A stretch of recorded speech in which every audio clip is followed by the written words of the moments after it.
ஆண்டவர் தம்முடைய பிள்ளைகளுக்கு நன்மை செய்ய விரும்புகிறவர். அல்லேலூயா. 1000 எதிரிகள், சத்துருக்கள், தீமை செய்ய பலமுள்ள நபர்கள் வந்தாலும் கர்த்தர் நமக்காக யுத்தம் பண்ணுகிறவர். அல்லேலூயா. யாக்கோபு கர்த்தர் நன்மை செஞ்சார். யாக்கோபு தன்னுடைய அப்பாவை நோக்கி ஓடணும்னு அப்படின்னு நினச்சப்ப ஆண்டவர் பின்னாலே யார் துரத்திட்டு வருது? மாமனாராகிய லாபான் துரத்திட்டு வரான். அப்போ ஆண்டவர் சொன்ன வார்த்தை என்ன தெரியுமா? லாபானுக்கு சொப்பனத்தில் வந்து, நீ யாக்கோபோடு நன்மையே அன்றி தீமை ஒன்றும் செய்யக்கூடாது அப்படின்னு சொல்லி கொடுத்தார். லாபான் பயந்து போய் அதை யாக்கோபுட்டு சொல்கிறோம், எனக்கு தீமை செய்ய வல்லமை உண்டு, ஆனால் ஆண்டவர் எச்சரித்ததுனால என்ன பண்ணுறேன், உனக்கு நான் தீமை செய்யலைன்னு யாக்கோபையும் பிள்ளைகளையும் முத்தம் பண்ணி அவன் அனுப்பிச்சிட்டு சமாதானமாய் போனான்னு பைபிள் சொல்லுது.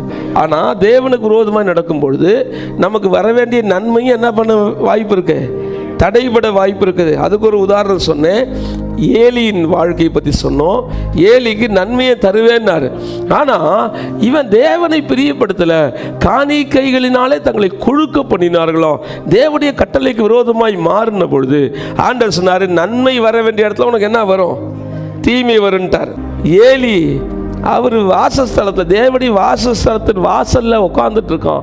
செய்தியை கேட்குறான். பிள்ளைகள் 2 பேரும் பிடிச்சிட்டு செத்துட்டாங்கய்யா. ஐயோ அப்படிங்கிறான். அடுத்த செய்தி, உடன்படிக்கை பற்றி இஸ்ரவேலை பிரிச்சுட்டு போயிட்டாங்க. அதை கேட்ட உடனே அவன் பிடரி முறிந்து கீழே விழுந்து செத்து. ஒரே நாளில் அப்பா பிள்ளைகள் 2 பேரும் செத்தாங்க. தேவனை பிரியப்படுத்தினீங்கன்னா அப்போ தான் இந்த வசனம் நம்ம நினைக்கிறதற்கும் வேண்டிக் கொள்வதற்கும் மிகவும் அதிகமாய். அல்லேலூயா. நம்ம ஒன்றுமே செய்யாமல் அந்த வசனத்தை கிளைம் பண்ணுறோம்.